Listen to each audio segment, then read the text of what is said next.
The dawn of democracy promised to deliver freedom and prosperity to South Africa's black masses, but instead, it wrought despair.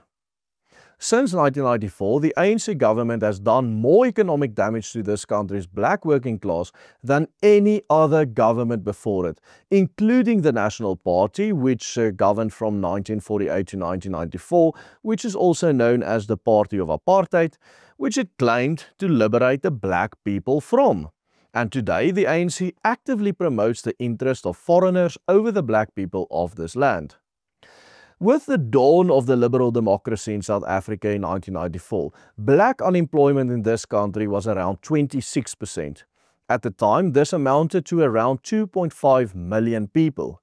Today, unemployment among black South Africans has skyrocketed to over 37%, amounting to a staggering 9 million unemployed black South Africans according to the official government data. That figure continues to rise every year, and this is not because of some abstract phenomenon beyond human control. Neither is this the result of international economic developments or pressures. This is the direct result of government policy in South Africa. It is the ANC's policies that kill jobs for black South Africans. That very party, which has styled itself as the so-called great liberator of the black man in this part of the world, has directly contributed to the impoverishment and the detriment of the black man's children and their future. Stay tuned, because in today's video we will highlight exactly how democracy ended up killing black jobs in South Africa. In the United States, it is well documented that illegal immigration hurts black Americans more than anyone else in that country. A recent study by the United States Commission on Civil Rights found that illegal immigration to the US had radically increased the supply of low-skilled, low-wage labor in the US economy, precisely the sector of the labor market and the segment in which the most black Americans are disproportionately employed. Given that more than 60% of black adults in the US only have high school education or less.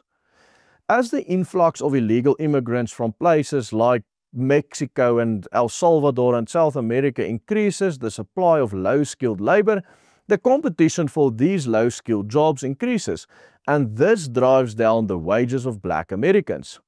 The wage depression occurs both legally and illegally, in the sense that it increases competition itself and drives down the wages. But more importantly, employers don't have to pay even minimum wage to illegal immigrants because, being illegal, labor laws do not apply to them. In South Africa, we see the exact same dynamic. But here, the illegal immigration from the rest of Africa is combined with ludicrous labor laws to create the perfect storm. Allow me to explain. In South Africa, the legal minimum wage for many sectors is now R28.79 per hour, or around $1.70. When considering this, also take into account that according to the Big Mac Index, South Africa's rand is around 43% undervalued against the US dollar, which means that our minimum wage is the purchasing power equivalent of about $3 or just over $3. By contrast, in another poor third world country like India, the minimum wage is more than 5 times lower than it is in South Africa, at roughly R4.13. On top of this, labor laws like Basic Conditions of Employment and the Employment Services Act of 2014 impose heavy obligations on employers: hours, overtime, termination rules. Since 2019, the minimum wage has also skyrocketed by a whopping 44%, even outpacing inflation, which has amounted to 36% over the same period. The government promotes these increases in the minimum wage as a tool to supposedly close the wage gap between rich and poor and so overcome the poverty, but in reality, this remains little more than a rhetoric in a country where the average GDP per capita has actually plummeted from $8,600 in 2011 to just over $6,000 today. In fact, a sharp contrast to the government's rhetoric, the minimum wage laws and other draconian labor laws, which are making lives for employers in this country increasingly difficult, have absolutely killed the growth in the black job market in this country, especially for non-immigrant black South Africans. Despite the fact that the number of black jobs has increased by around 7 million since 1994, the working age black population almost doubled during the same period, growing by an astonishing 16.4 million. Now, bear in mind that this growth has been greatly affected by illegal immigration. In 2024, it was reported that there are around 4 million adult illegal immigrants in the country, not counting the children. The ANC government has done absolutely nothing to stop the steady flow of illegal immigration into South Africa. Instead of tightening the borders or even enforcing the laws that are already existing, the ruling party has preferred to label anyone who dares to raise the issue as xenophobic.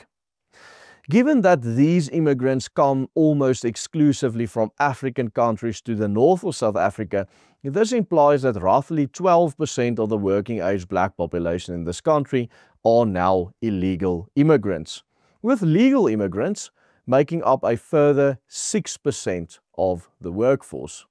These are quite astonishing figures, but it is in particular the 4 million working age illegal immigrants in this country that pose a threat to the native black population.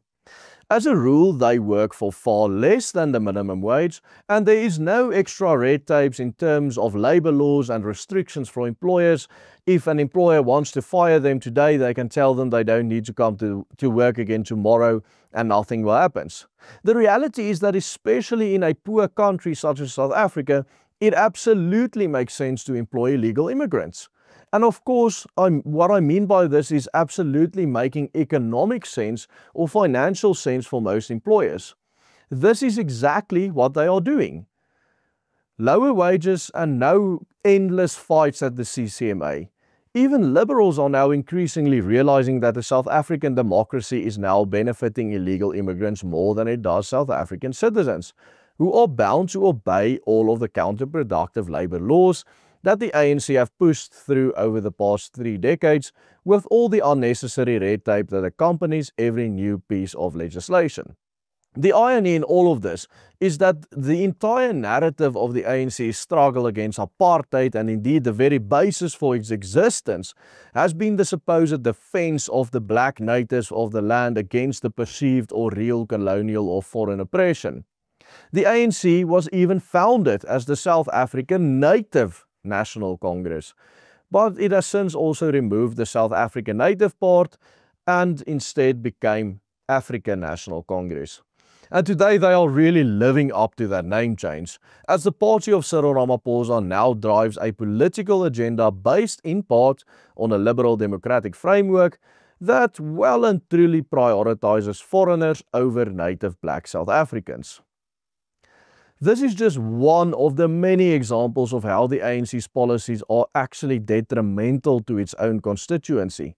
Check out our recent report on how the ANC's BEE policies, supposedly designed to uplift black people, actually contribute to more black poverty by simply clicking on the link appearing on your screen right here. And remember to support our work by becoming a paid member of the Willem Petsche Group. Only with your help, we can change the hearts and minds of people with these videos. Simply follow the steps on the banner underneath me. Goodbye and God bless you.